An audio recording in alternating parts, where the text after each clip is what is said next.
When I started designing my workshop, I knew right away that I wanted to have a good tool wall. This is a wall where frequently used tools are securely mounted and easily accessible. I carefully studied everything available on Pinterest. If you search for tool wall in English, you'll find an incredible number of photos showcasing how fellow enthusiasts organize their garages and workshops. For some reason, many craftsmen often do it like this. They typically use a wall made of untreated OSB, drive-in screws, and hang their tools on those screws. When building a proper tool wall, it's essential to follow a few basic rules.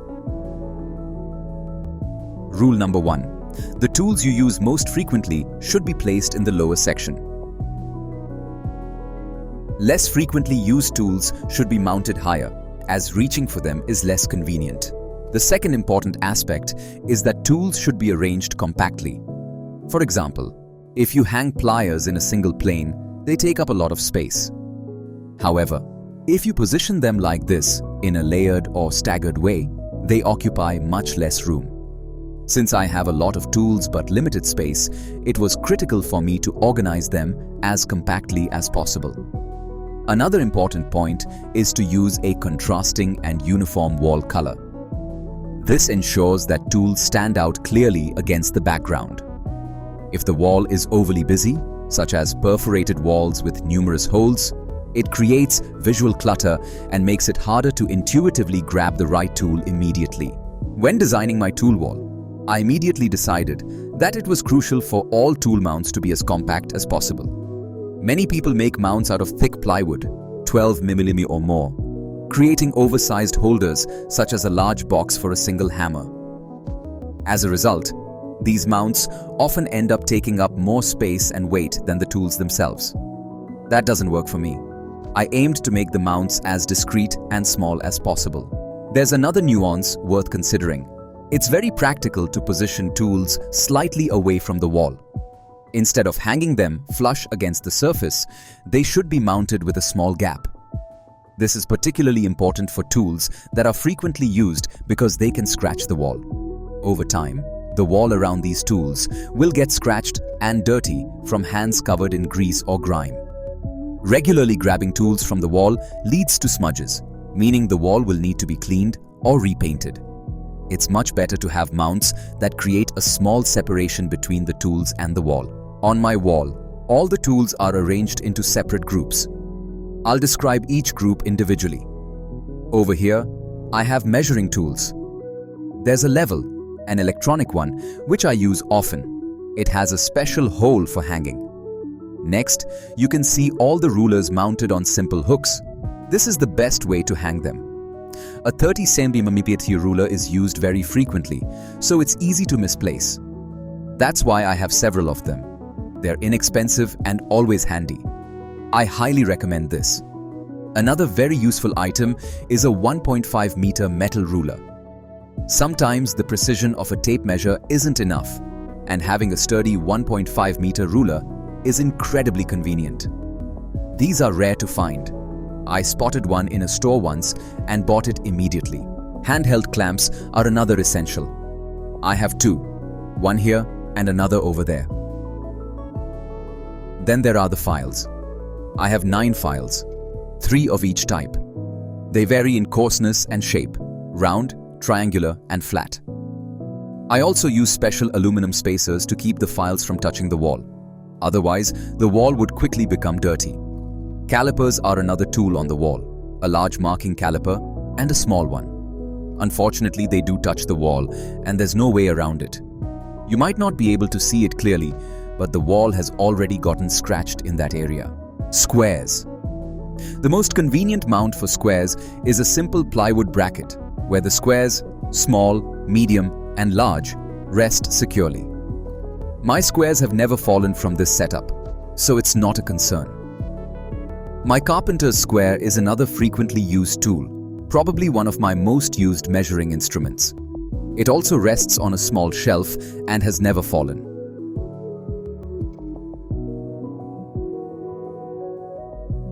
Angle measuring tools. These are essential when building or constructing something. I use them often for construction projects. There's also a large framing square, which is primarily useful for construction and repair tasks. As for hammers, I keep them on the upper section of the wall. While storing hammers higher up isn't ideal because they could fall, none of them have ever fallen yet. Pliers. I have 6 different types of pliers, 3 of the same type but in different sizes. Then I have cutters, bent nose pliers, and straight pliers. If I hung them all in a single plane, like many people do, they would take up significantly more space. Instead, I store them in a layered manner, which is much more compact. For me, it's also more convenient to grab them this way and put them back than to hang them individually on the wall. Special pliers. These pliers don't have a feature that allows them to hang easily. If I tried to hang them, they would open up and become awkward to store. So, I've secured them in a way that keeps them closed and easily accessible. Small level. This is another frequently used tool. I simply keep it on a shelf. Next are my wrenches. Many people hang wrenches on nails, so they dangle against the wall. I don't like that because it looks messy and temporary. Instead, I bought special plastic brackets made for holding wrenches, which cost about $1.50 each. These brackets can be mounted at any distance from each other. And I bought 2 sets because I have standard wrenches, ratchet wrenches, and combination wrenches. The central tool. The most central and frequently used tool on my wall is a small hammer. I don't use any other tool as often as this little hammer. Screwdrivers. I made a special panel for screwdrivers. It wasn't easy to build because, as you can see, all screwdrivers have a tapered shape. Each slot has 2 holes with different diameters, wider at the top and narrower at the bottom. Since every screwdriver is different, I had to drill a lot of precise holes to make them fit perfectly. If all the holes were the same size, the screwdrivers would wobble. But with this design, they sit securely in place. My pride and joy. This is something I worked on all day yesterday. 2 stands for tools with hexagonal shanks. I won't bore you with a detailed video about how I made them, just a small 10-second clip is enough.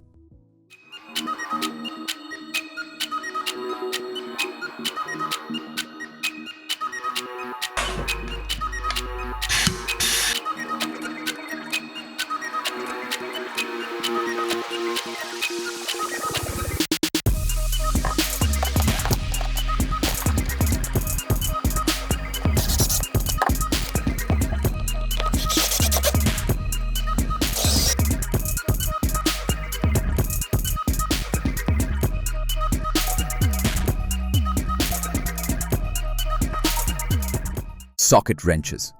I've mounted them like this for now. However, I'm constantly considering whether it would make sense to create a different type of mount, something vertical, where the sockets would stand upright. I'm not sure if it would be more convenient, but it's not a pressing issue at the moment. As for the wrenches, they're held using mounts originally designed for pipes or cables. Surprisingly, these mounts fit perfectly for wrench handles and work really well. Pencils and markers. These are frequently used, so I keep them in the lower central area where they're easily accessible. They are stored in separate holders made from pieces of pipe. Small pencils, medium pencils, fine markers, thick markers, and tall pencils each have their own designated spot. In this area, I also keep ballpoint pens, scissors, utility knives, and spare blades for the knives. One especially handy tool here is a box cutter, perfect for opening cardboard boxes and cutting through plastic packaging.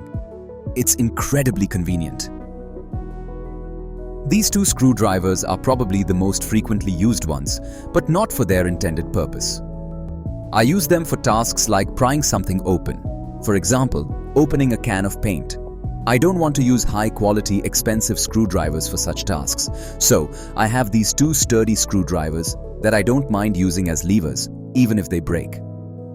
And here's an interesting screwdriver. It can rotate while being held in place. This area, where the lathe is placed, was chosen because I didn't have any other suitable space in my workshop.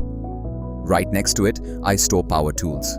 I don't see the point in hanging corded tools on the wall, like, for instance, an electric planer with its cord wrapped around it. The whole purpose of wall-mounted tools is that they're immediately accessible. You can grab them, use them, and put them back.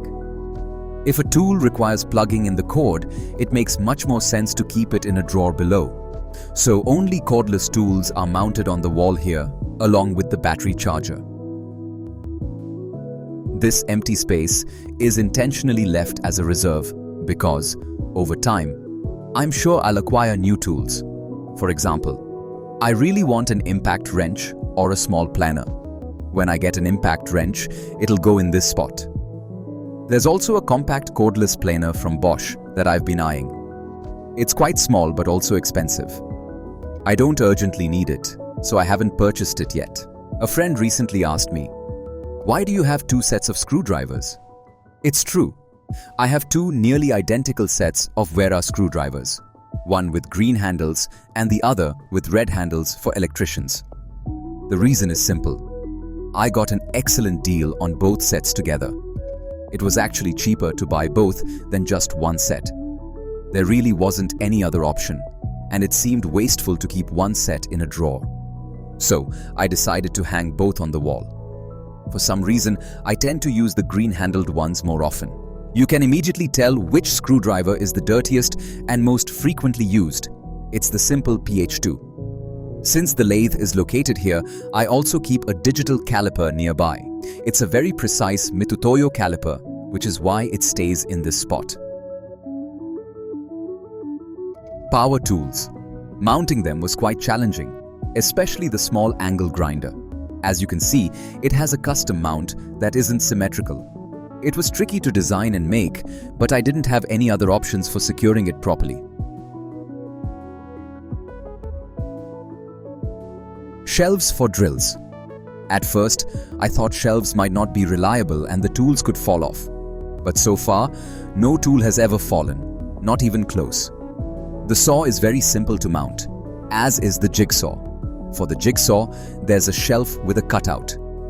The circular saw required a slightly more complex mount. The oscillating tool has a straightforward mount as well. The charger is located here, and next to the angle grinder, I have discs mounted on brackets. The angle grinder set includes the tool itself, the discs, and a wrench. The wrench is just kept nearby, as it's essential for changing discs. The end wall is more of an auxiliary space, but it's very convenient. For example, I store tape here. It's easy to access, and there's no need to cut anything manually. There are commercial wall-mounted tape holders available, which work great, but they're expensive, around $45 each in the store. I didn't want to spend that much, so I bought a simple tape dispenser for sealing boxes, which cost around $6. I cut off the handle and mounted it on the wall. It works just as well and is 5 times cheaper. Rubber mallets. The mallets are mounted using an interesting system. These mounts were originally designed for garden tools with rollers, but they work perfectly for holding mallets as well. I hope my story about the tool wall was helpful for you. If you're planning to create something similar in your workshop or garage, I hope you can use this information to your advantage. It's always awkward to say this, but I would be thrilled if you liked this video or even subscribed to my channel. Anyway, thanks. Let's get back to work. See you.